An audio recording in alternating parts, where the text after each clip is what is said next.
Good afternoon, everyone. Welcome to Breaking Norms, Building Dreams.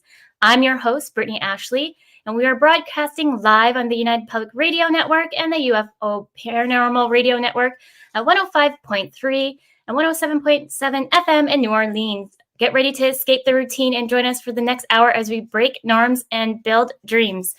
Thanks, everyone, for tuning in. Please send in your messages within comments. I'll be watching. And I'm so excited to have Alex today to come in and talk us all about her entrepreneur journey, mom life, all of the fun things. So before we dig into Alex, let me do a quick bio on you, and then you can jump on in, Alex. Sounds good. Alex is an active CPA and realtor working with the RE/MAX Camosun. She is also the managing director of the eWomenNetwork Victoria chapter and is the chair of the West Shore chapter with Business for Business Networks. Before moving into the industry, Alex founded the managing and virtual CFO accounting firm. She is now using the extensive and diverse skill set gained running her own company in the accounting world to the real estate industry. Alex combines her knowledge for real estate, gut instincts, and accounting experts to enable her to do more than just help people buy and sell properties. I know, Alex, you wear so many hats. I'm so excited for you to come in today because we can talk about so many different dynamics. Yes, thanks so much for having me. I'm excited. Yeah, maybe I already said a bio about you. Let's dig in on high levels and then we can go in a little bit deeper. Sure. That sounds good. So tell us more. Tell us who Alex. So I guess you kind of got the brief version of it. I've had a bit of an interesting path.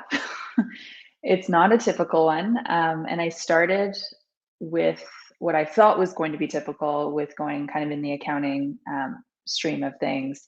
And for that, to get like your accounting and your CPA, it's about 7 years, I'd say, of getting your accounting degree, then getting your CPA, working with firms, getting the experience you need. So it's a lot of time, a lot of effort there. And so went into that, started just getting all the experience I needed. Then I found virtual as an option. So I worked with them for a few years. And then I ended up starting a virtual accounting firm of my own, grew that for a few years, which was amazing. But then I decided, hey, I want to do what I love, which is real estate. So I sold it, went in, changed the industry completely.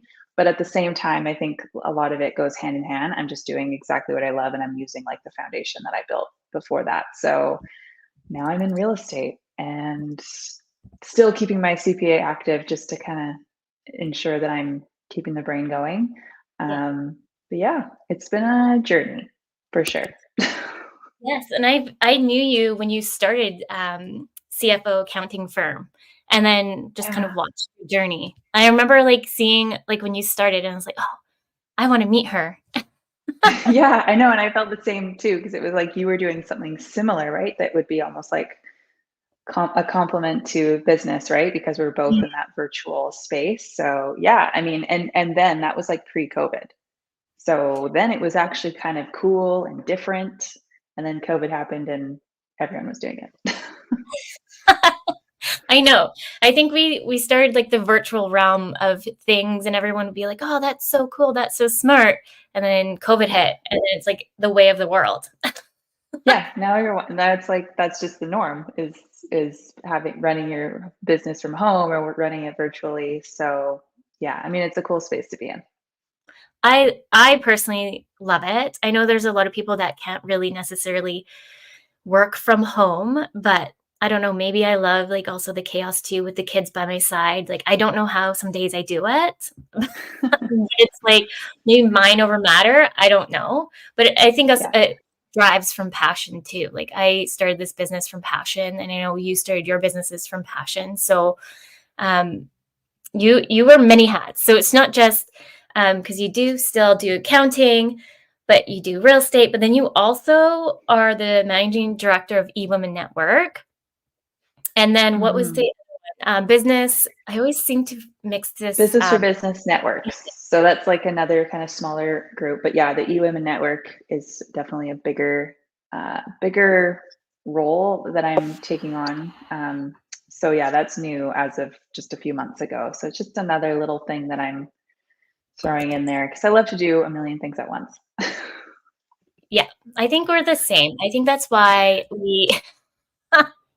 mesh well. Just throwing up Brandon's comment here. Right before the show, Adriana also knows who's kind of helping us a little bit in the background. We got a husky mix, and he was crazy downstairs. And I was like, okay, he can't be getting in too much. He's in his kennel. And I come downstairs after back-to-back meetings for the show, and he ate the dog's bed, and it's just like fluff everywhere. Oh, It was like we had a pillow fight, and I was like, "What oh happened?" no. I'm like, so I'll have to deal with that when I go back downstairs. Yeah, that's the fun. I mean, I've got 2 dogs as well, so it gets, well, and obviously almost a 1-year-old. So Yeah, there's a lot going on, a lot going on. yeah, a lot going on. Well, maybe you can dig in a bit about. I know you kind of high leveled with the CFO accounting firm, but what kind of drove your passion to start a business by yourself? Because a lot of people, when they go into accounting or just even bookkeeping, whichever, a lot of people just think it's easier to just go off and go underneath an umbrella of somebody else.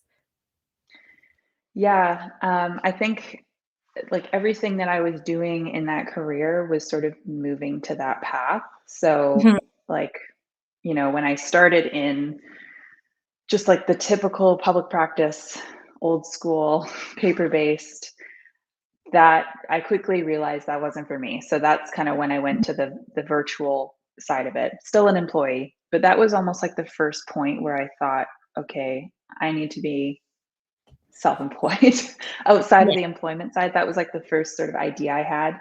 But I wanted to gain the experience I needed. So then the first step before I actually like started the corporation is I actually just took on a few part-time clients, sort of as I was moving outside of the employment. I took on a few sort of controller jobs for companies to help them clean up everything.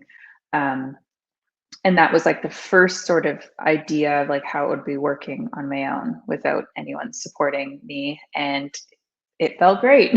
So very quickly after that, I kept accumulating more and more and more. I didn't have a job anymore, so that was like my main job was just getting more clients.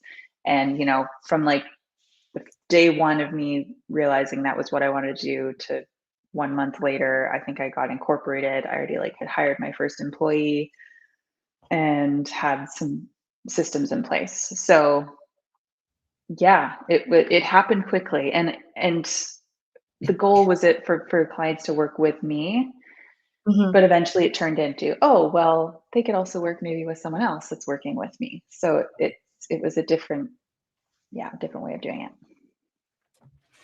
That's amazing. Maybe we can just educate the listeners what CFO means. Because I know you and I know. So if anybody's listening, they'd be like, who, what? A What lot of is people know. that? Well, even CPA. So CPA, chartered professional accountant. For those of you that don't know, they've changed it a million times. It was CA, CMA, I CGA. can't. Then they, yeah, don't really need to know the details on that. But CFO is Chief Financial Officer.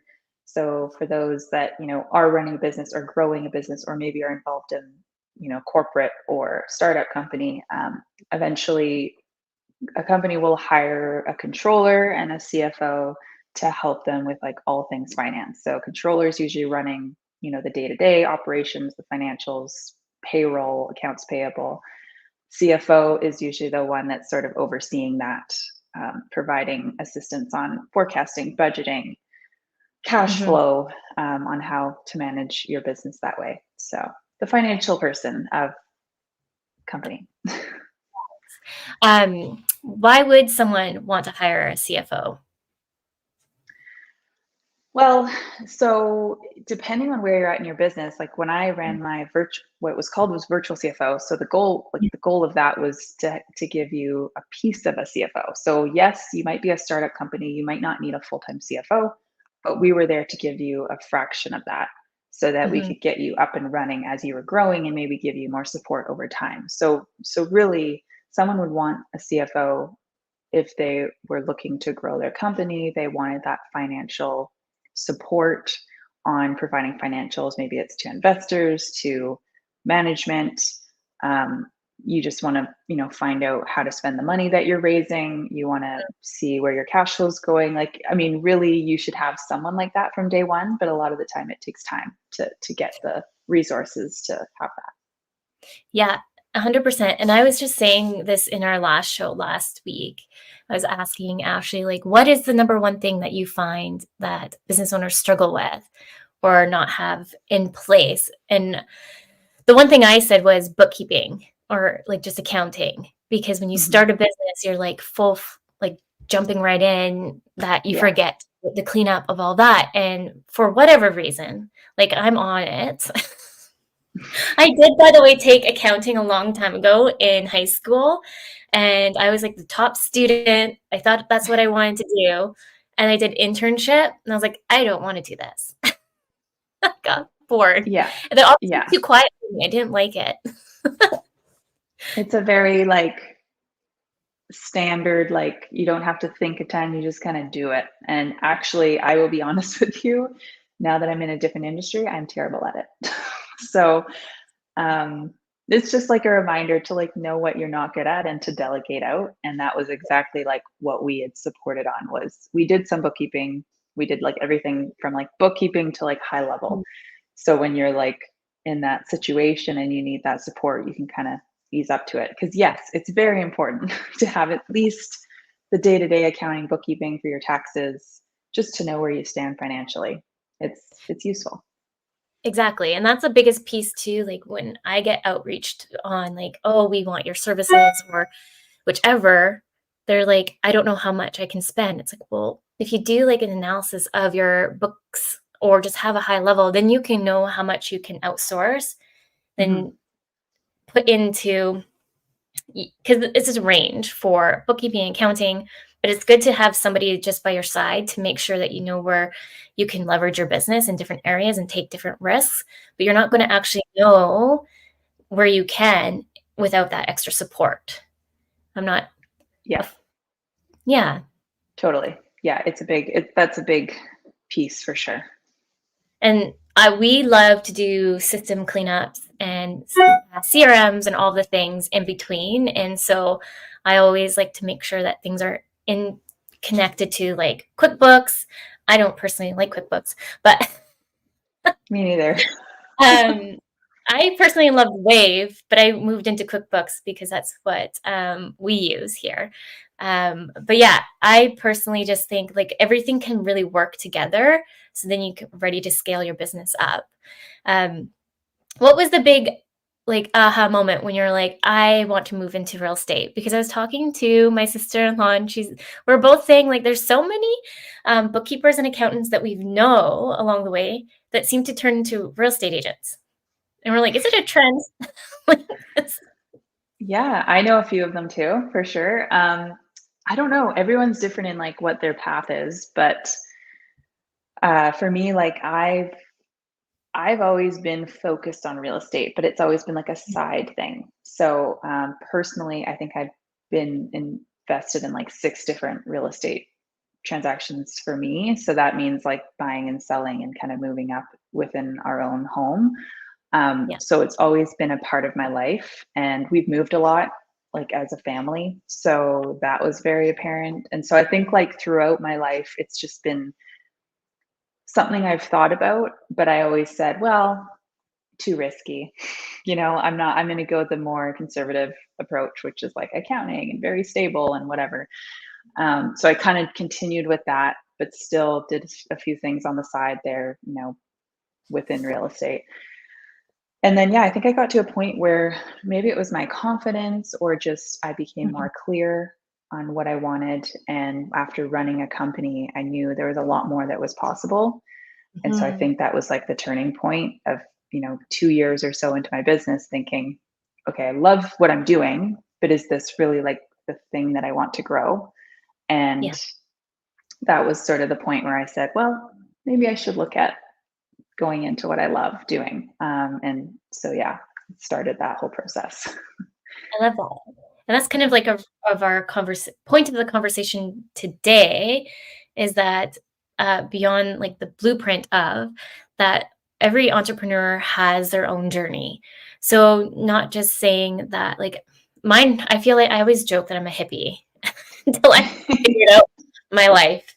And a long story short, I've been in so many different industries. I've been into like from tourism to tech to the events to like I can't even keep up with it, to be honest. Yeah. However, it kind of helped me who I am today, and I'll also appreciate the different clients that come in that we work with because I'm like, you know what? Mhm. This is why you need X, Y, and Z. This is why da, da, da. Like it's my brain just seems to like Yeah. switch off to a different gear, and that's the passion that I love. Like my passion like gears up again. I just love Mhm. it. Um, so with that, every entrepreneur has a journey, and I would love to hear from you. How did you navigate any kind of challenges when you're maybe kind of going from the CFO accounting firm to the real estate? Yeah. That's a big one. Um, yeah, like, I mean, that was one of the biggest transitions, I'd say, in my life and in my career, and it was a big decision, and, I wanted to make sure it was the right decision too, and it wasn't just an overnight thing, it was, like, actually a full year process because not only did I have to package my business up for sale and transition that off, but I also had to get my real estate license, get everything, basically rebrand a new business. Um, and the big difference being my virtual CFO business was more of a brand, more of a company, Mhm. not just me. And this real estate business being really just me and my personal brand. So I'd say that was the biggest change was putting myself more out there Yeah. personally, and that's a challenge in general, just me and like what I'm used to doing. But also the perception of industries, like there's a certain, I guess, perception of like accounting and that industry and what real estate is. So it was a Mhm. big change there too for like letting people know that this is what I'm doing. I'm moving into real estate. Yes, I'm Yeah. a CPA. Yes, I have like, 10, 12 years in accounting, but this is what I love doing and I'm moving into real estate. So that I had to sort of work on that too of like communicating that to people so that Mm. they're aware of what I'm doing. Yeah. Yeah. And um I think I mentioned this before. Your brand's always evolving. So even when you're changing different businesses or navigating to a different area, your brand's always evolving and you're kind of finessing it. I think Mhm. personally, like having like from an accounting background and then going to real estate, like that's such a I think anyways, I don't know if anyone else agrees, but I think that's like amazing because I feel like I'd be able to ask you some additional questions that maybe I wouldn't be able to ask a normal real estate agent, right? On buying, selling, so forth.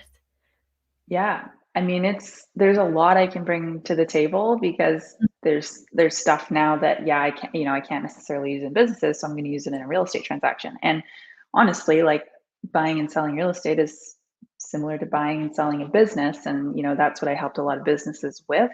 So there's like a lot of pieces there that I can bring to the table with like scenario planning, cash flow, like revenue generating opportunities like within your own home that you want to purchase.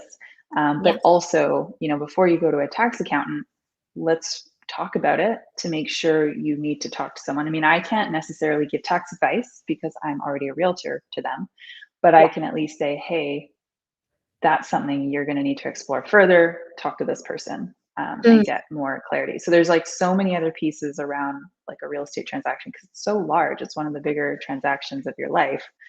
There's a lot mm, of stuff you need to know, and so yeah, I'm trying to give that extra education for mhm. people that need it within that process. No, and I think that's amazing because I think a lot of us, even too, as women, trying to understand finances is such a. I have somebody coming in a few months from now, just talking about empowering women with financing and understanding the Mm, financing piece because I feel that. we are definitely sometimes a gap. We just kind of throw it over to like the husband or the partner to take lead on that. Mhm. And I know for me personally, I just like to my husband, like, tell me what I need to do. But I'm trying to be mindful of it. I'm really trying to Yeah. like push myself further. Maybe it's for me personally, it's like it gives me anxiety. I don't know if anyone else can relate to it, but financing gives me anxiety. And so I think that's where part of my ADHD comes in. So if it gives me anxiety and I don't want to know about it, I shut down. And so the easiest solution is just throw it over to the husband and he can tell me what I need to do. Yeah, and I think that's common. I think a lot of people have that feeling, right? Unless like you have experience in it or like that's your where Mhm. you work or whatever, like a lot of the time that's normal. Like you just pass it off to whoever can deal with it and then you can ignore it.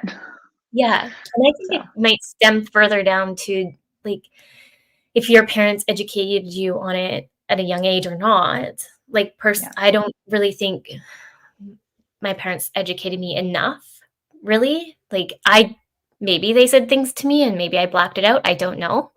But I don't recall anything really until I got into college. And to be honest, like that's probably the worst because I'm already then in my routine of what I think money is like. So now I'm in college, university on this kind of spree, thinking, oh, Yeah. like, not that money grows on trees, but you know what I mean? Like, it's just a different mindset. Like the whole TikTok trend of like girl math. Yeah. But I Totally. guess the TikTok trends because I'm like, oh, I thought I was the only one that thought that.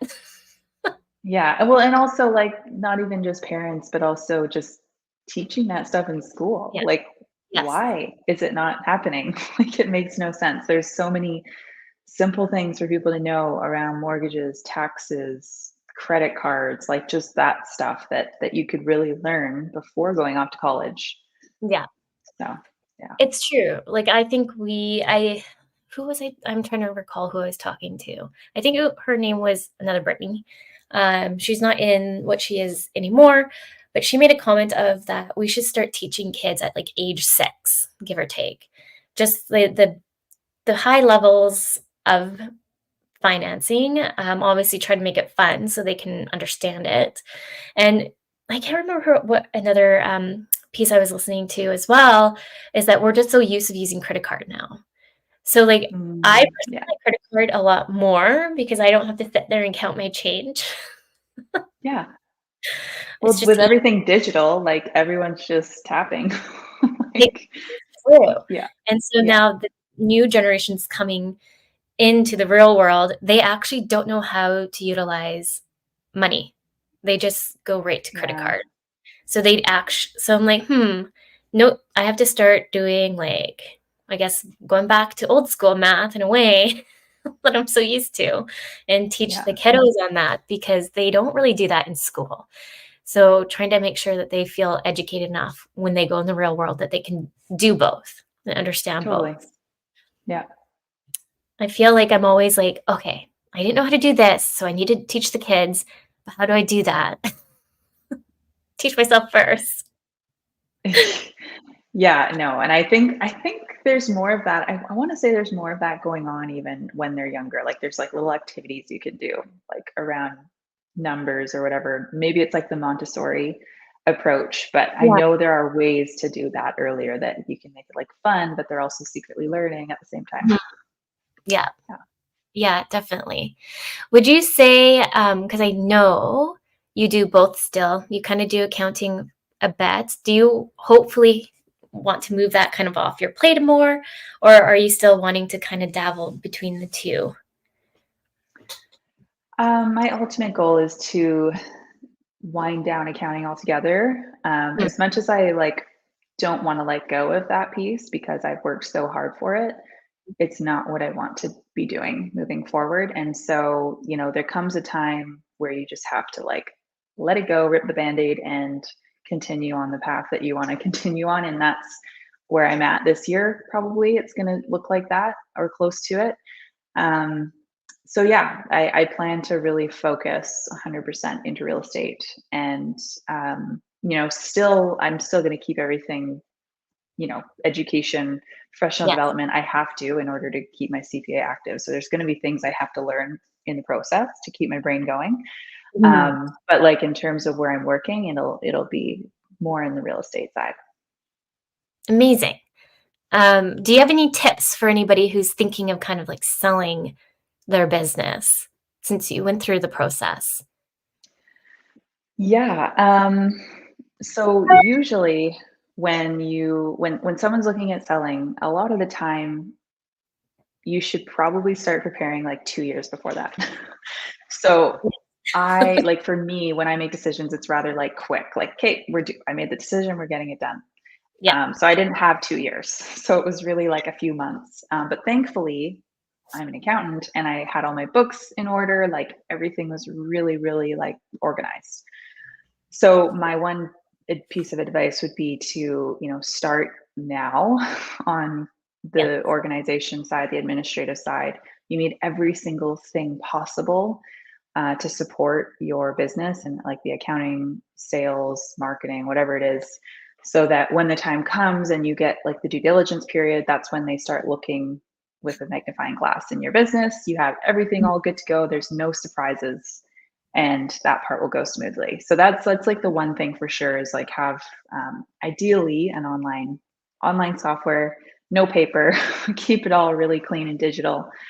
And the second thing would be, depending on the nature of your business, of course, if you're involved and you have other employees or other Mhm. people, one of the most like the biggest things that are saleable would be running the business without you in it.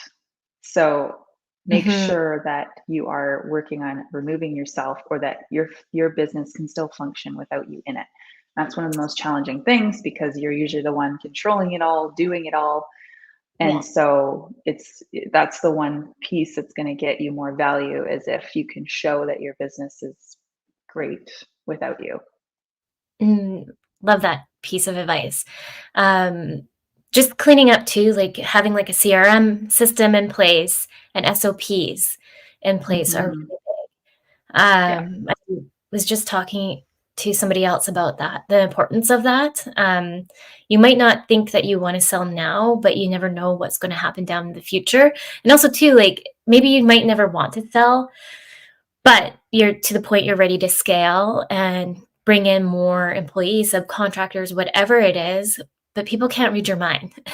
So, Yeah. I wish they Basically. could, Yeah. but make it a little easier on all of us sometimes running a business, but having like those SOPs, and if listeners don't know what that is, that's system operation procedures. We love them over here. Um, when we're working with different clients, it's just really I like to say a high level recipe plan of how you run a certain process. You don't need to make it complex. If you can create like a mini video that's like 3 minutes or less, okay, a good option, but also to having it in a high level document so you can kind of manipulate the document as you go and grow and processes change. It's just an easy place to kind of go and edit as needed. Yeah, totally. We are already at almost like 30 minutes, like 2 minutes and counting off. But before we switch gears, I just want to say, for those just tuning in, you're listening to Breaking Norms, Building Dreams. We are live on the United Public Radio Network and UFO Paranormal Radio Network, 105.3 and 107.7 FM in New Orleans. I wanted to say that so we can switch gears onto mindset, because that's a big topic. Oh yes, definitely. Um, you already know, but the listeners might not know. I'm coming in to speak at eWomenNetwork. Maybe we'll touch base on what eWomenNetwork is so everyone understands what that is. But I'm coming in to talk about imposter syndrome, and a big piece of that is also mindset. So we can dig into that a little bit in our conversation today. But before we do, share with us what eWomenNetwork is, as you are the managing director here in Victoria, BC. Yeah. So eWomenNetwork is actually a much wider like group of women throughout, the US, Canada, beyond. So there are different chapters depending on where you're located, but I'm running the Victoria, BC one. And it's really just a group of strong women who are looking to support each other and to help each other grow over time.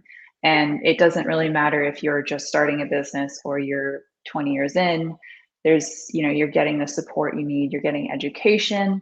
You're getting actually some coaching calls as well in there. And depending on the membership, there's also a few calls a month with Sandra Yancey, who's the CEO of eWomenNetwork. So it's a really great way to get support from others that are, in the same situation as you, that are growing your business, but also a way to connect and grow your business by networking and doing that as well. So yeah, it's cool. I really like it. It's one of my favorites with the group of women we have. It's really powerful.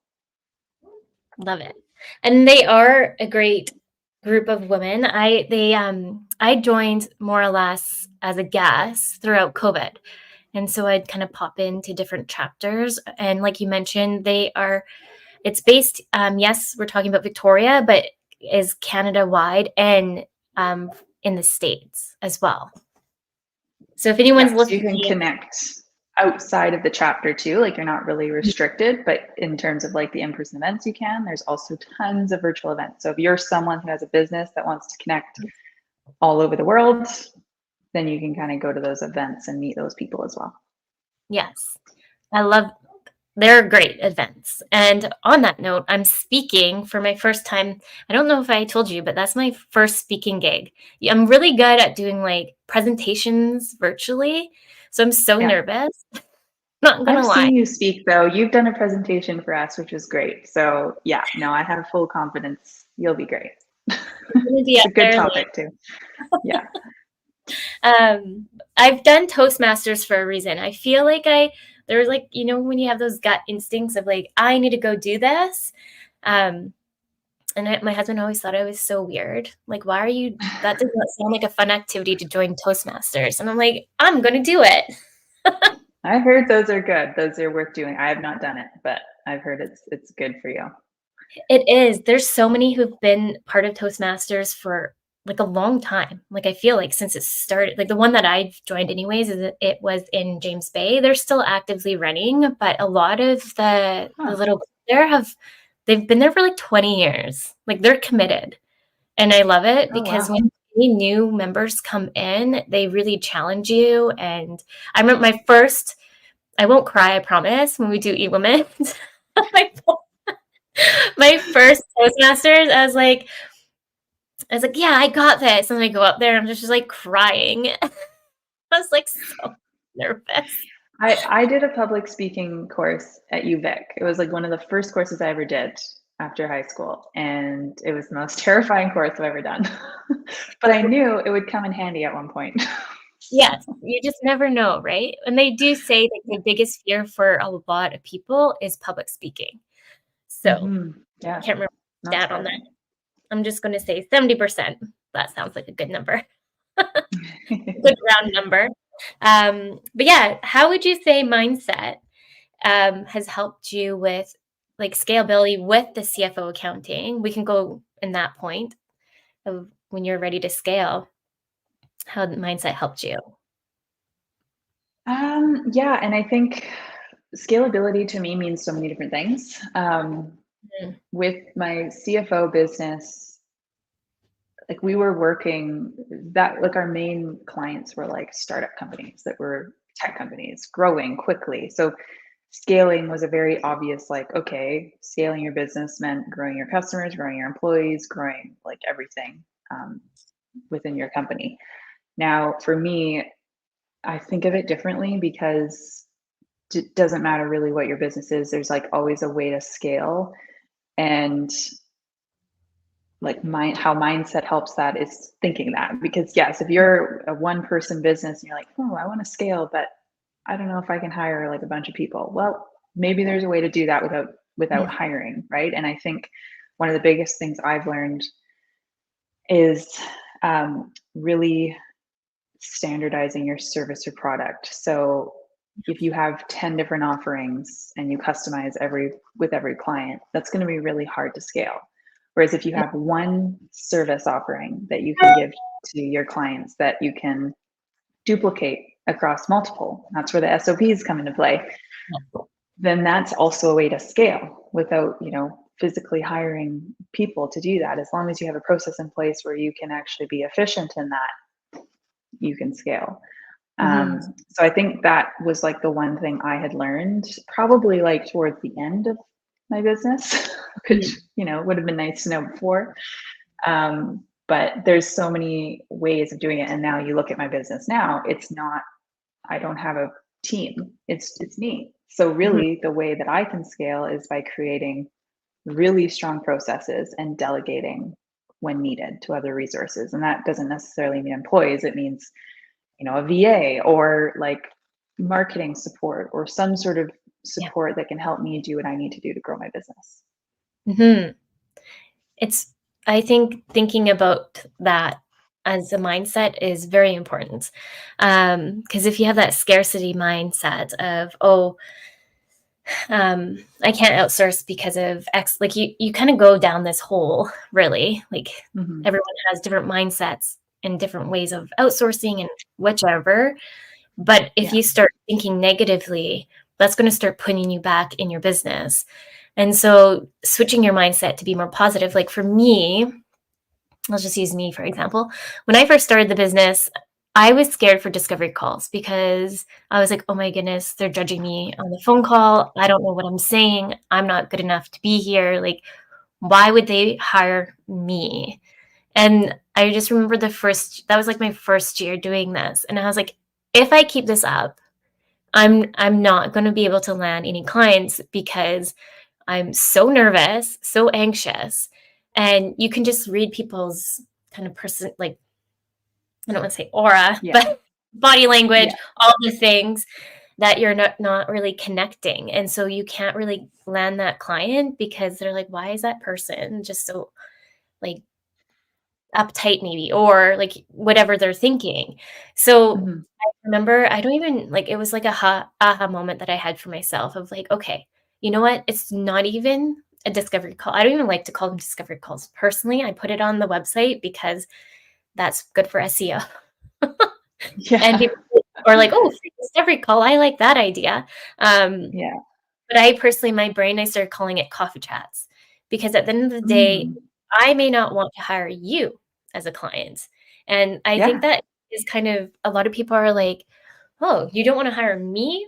I'm interviewing you. It's like, no, actually, it's not an interview. It's a two-way street. Exactly. Exactly. So once I had that aha moment, I was like, I remember just like, this is so easy now to jump into calls. Like I would be so anxious, like maybe an hour, I'd like research all the things and do all the things, and they end up not even signing. So it's like, why am I putting in this extra time? And so with me changing my mindset on that and limiting to 15 minutes for a call, I'm kind of being very laser focused. We get to know each other very well in the 15 minutes. I got their intake form. And then I'm very transparent and honest with clients. Like I had somebody call in and I was like, hey, like, just so you know, I think you actually need an employee first, hire them. And then once you have that going, come back to us. And then I can pair you with one of the VAs or OBMs and we can do X, Y, and Z with them. But make sure that they're not the broken link in the chain that's assisting you, because then the whole thing will crack. So he he just messaged me actually over the weekend. He's like, I never think I knew you said over our call that you're transparent, but I didn't think I was going to get that transparency. You have to be. And I think that's like the biggest thing in business too, is really just staying true to who you are, like in those type of calls, because so many times, like I agree, I used to freak out about them too, about being just like overthinking it. And you really have to just like, here, this is your business. This is how you want to run it. I like to get to know people and like build the relationships before I actually go into more than that, and like finding out what challenges they have. And not everyone does that. Some people just go straight to the point on sales and selling. And that's not me. So I learned that quickly too, of like, what the mindset is and like how to work with, that type of process.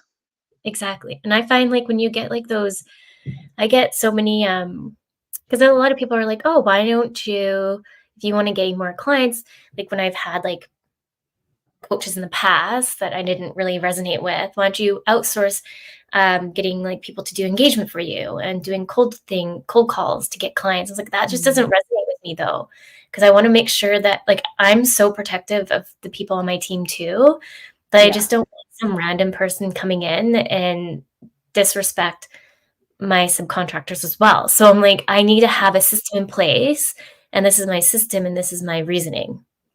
But it's hard because when you're building a business and things aren't going well, because we're like in a recession, it's like you just want to take on clients, but it's good to keep to those boundaries and leave the doors open for the good ones that come in, because the bad ones take a lot more energy. Not worth it. I've had a few of those. I think we all have. Yes. I was just having a conversation about this the other day I was very open about it. I was like, because I end up like not firing them, but was just like, I think we just need to go our separate ways if we can agree to disagree. Yeah, it's good Your to see idea, that sometimes. my idea, let's go. Yeah. The whole mindset too of it kind of ties into like imposter syndrome, like I was mentioning. It's just overall thinking like you're not competent. So that's what imposter syndrome is. It's like the fear of being found out, not being competent enough. And so there's 70% of us struggle with imposter syndrome. 83% of small businesses struggle with imposter syndrome. So it's like big numbers, which I can't wait to share with. I'll be sharing all the numbers and stats in the speaking presentation with everyone, because I just want a lot of people to understand that imposter syndrome doesn't discriminate, and it really affects a lot of us. And so if we can start talking more about it and having those open conversations, even for business owners, because I think we have so much pressure on ourselves when we look at social media and we think that we have to be like the perfect, like everything's perfect. Like I even had somebody approach me not too long ago being like, you're doing so well. And I was like, really? I'm just surviving over here. Like I have a 5-year-old and a 2-year-old. I have a crazy husky now. Like I'm just like showing up, doing the best I can, Yeah. rolling business through. It's So really easy to compare. Really yes, easy, and to see what others are doing, right? And I think that's definitely like a mindset shift. exactly. 100%. About just chatting briefly about kiddos. You have a kiddo. How have you found balancing it all with a little one? Well, it's new. So I had him like a year ago now, which is just wild to me. I don't know how the time has gone so fast. Um, but like, I'll be honest, before that, Mhm. I couldn't even imagine having a kid and also doing what I'm doing, because I just, like I've said before, I like to take on a million things, focus like really hard in the career and workaholic, all of that, like all the things. I just never really knew how I could do both, or if both was possible. And yeah, I mean, it is, long story short, it's possible, but it takes some learning because especially having like a new baby, it's like your first baby. So you kind of learn everything from scratch again. And I'm really thankful because my husband works in government and has excellent parental leave. Yeah. So what we decided would work best for us is if he took the 9 months and I continued working. And it's Hmm. not a typical norm, but it's something that would work best for us. I could kind of, my job is flexible enough where I could still be home, be around, be able to take time off as needed, but he was going to be there, like have the stability for the full time so that I can jump up and do what I need to do when it comes up. So yeah, it worked out really well. It just took some figuring out. And now we have a nanny that works part-time with us now that Matt's gone back to work. And that's been going really well too. I love that. And then those who are listening from the States, here in Canada, BC, we have well, Canada, really. Oh my goodness, they keep changing it. I can't keep track. Was it 18 months now we can take off if needed? Um, Yeah. and it was a year, and then they extended it to 18 months for those. And you get half, was it? I can't remember for 18 months what they've done with the pay for that. Like They it's basically nice. stretch it out. So Yeah. like you can take the full pay in the year, or if you stretch it to 18 months, they stretch your payout to 18 months. You just Mhm. get less, over that time. Which is I do love that idea. I was able to kind of take maternity leave with my daughter, but with Hudson, um, not so much. But we did exactly kind of what you did. My husband is in uh, the government, and so he took more time off, and so we played with that, what that looked like. And that's the thing, is that the norm today is that it's okay, everyone listening, that a mom doesn't have to always be the one staying home. It can be the dad. And that's Mhm. the biggest thing. I think you and I went to an event and somebody was said to you, like, who's with your little one? Like, it seemed like they were Yeah. like distraught. And I was like, I so wanted to say something. I was like, I will not. I will not start Yeah. controversy. Yeah. No, it's so true though. And trust me, I've had a few experiences with like even potential clients that didn't end up being clients for a reason, Mhm, but that have assumed mhm, that I wasn't capable of doing the job because I had a new baby. And so I've definitely had my share of that. And yeah, it sucks in the moment and you feel like really negative about the whole thing. But at the end of the day, like you just have to continue on with, there's so many other people in the world that are supportive of that and that, understand that piece. And that, yeah, there's always going to be the ones that are still with the old mindset, I guess you could say. yes. Un Unfortunately, with the old Yeah. mindset. But I hope we can challenge those. It's the whole reason why I started the show, that we can Yeah. start talking more about it and challenge those narratives, because I just think that that's gonna be the way even more in the future with the next generation, because of you're just gonna have to figure out as you go. Like, Mhm. taking care of a little one, like, is hard. It's hard work. Mhm. There's no manual. I wish there was a manual, but there is no manual, especially with 2. And every baby is different from my Yeah, understanding. So, yes, 100%. Both my kiddos are completely opposite. At least they love each other, so that's good. At least we got there you go.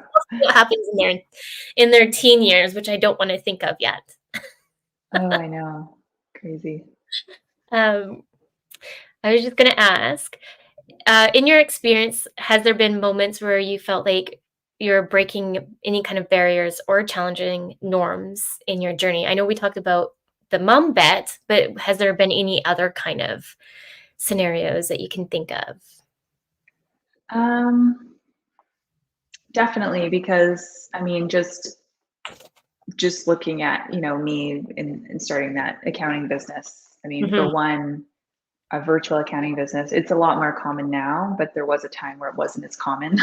So Wow. there was a bit of like breaking out and creating something like that was different that people had to adjust to. Um, but also, even just having a business like that as a woman Yeah. is rare. And unfortunately, I had to find that out when I was trying to sell my business. I had pretty much zero women actually reach out to purchase. That's so So that interesting. was really surprising to me, and I so badly, wanted that to continue on because I love supporting, through my what I've experienced. I love supporting female businesses and the eWomenNetwork, like everything like that. It's Mhm. something I've been doing for a while. But yeah, so that part was a surprise to me. Um, but I think it's so important to know that you can do this and you can do a bunch of things at once. It doesn't have to be one or the other. There's so many things that work together. And I found that out obviously with becoming a mom in a new industry, because I was also new to the industry Mhm. and decided to do that and decided to continue working and not stay home with my newborn, which was a big decision to make as well. Mhm. It is. It definitely is. Yeah. Um, I know I felt like so much guilt when I kind of made that decision as well, but we were in deep a little bit more, I guess, because the second came, and so I've already built this business up with the first, and so Mm. it's kind of like you can't look back now. Like, Yeah. just go 9 to 5.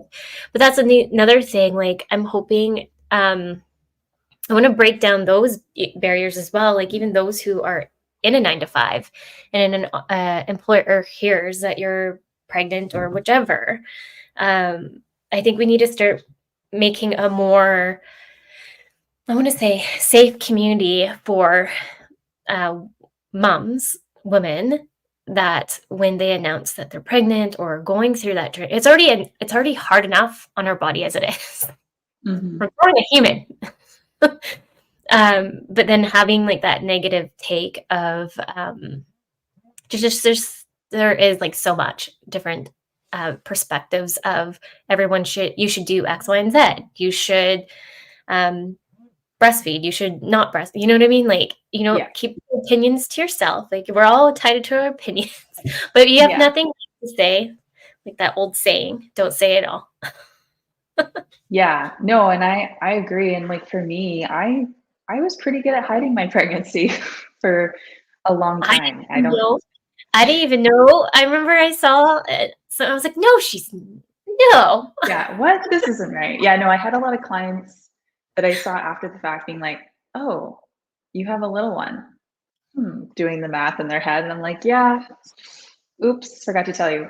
But yeah, I mean, that was just my decision because I just wasn't sure how people would take it, especially like current clients I'm working with. Like, obviously, I'm still actively working and I plan to actively work, but there's always this like fear that they think, well, maybe you're not going to continue working. Maybe you're going to like love being with your baby so much that you don't want to work with me. Well, some people might be, but for me, that just wasn't where I was focused. And yeah, so I don't think I'll hide it again. Like I'm a Mhm. little more open to the idea of that. But yeah, I think it was until like the last 2 months where I was like, okay, physically I can't hide this anymore.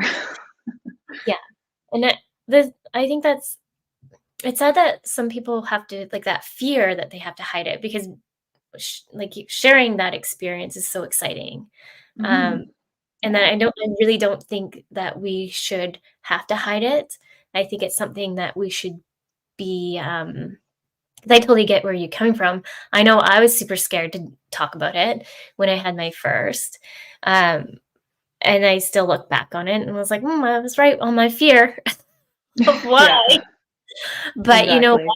um, I just hope that we can start changing those narratives and talking more about it, that it shouldn't we shouldn't have to come from a fear base, especially when it's something so amazing, Yeah. that we should all celebrate.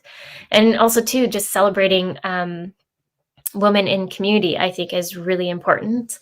I came back from, like, a tech background, and it's actually quite surprising to see that it was very, uh, catty.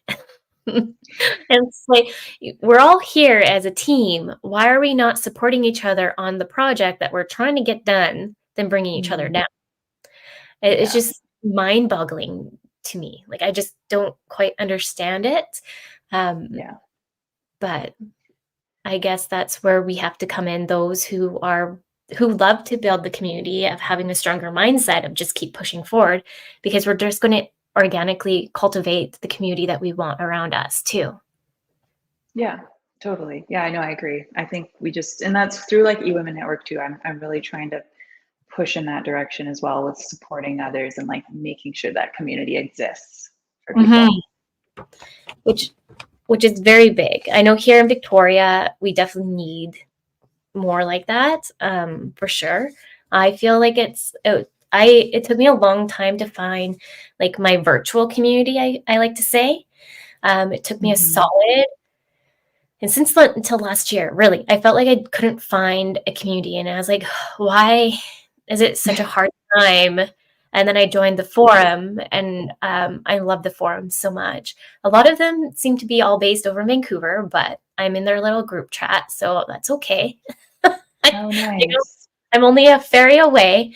Yeah.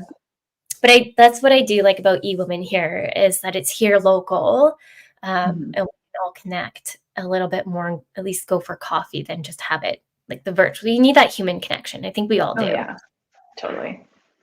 Yeah. We're almost at our ending point. Is there any last tips you might want to share with the listeners that we haven't touched on? Oh, let me think. No, so I much. mean, I think that, like, for me, when I was going through, like, I mean, I've been through a lot of, like, changes and transitions throughout my career and Hmm. family and everything. And you know, a lot of the time you get advice from people that is very one-sided, and who it could be from their generation, from what they've experienced. And I think it's important to really talk to more than one person when Yeah. you're looking at making a change or transition. Like, talk to people that you maybe find influential, or that people you know have done something that you are looking at doing. Like, really have those conversations, because there are so many ways it can go, Yeah. not just one straight line. And like, I think that was one of my mistakes. I sometimes I just didn't talk to enough people that maybe understood where I was coming from. And your path really can go wherever it wants. It's up to you on whatever you decide to do and how you want to run your business. So yeah, talk to people, get advice from more than just one, and create what you want to create, basically.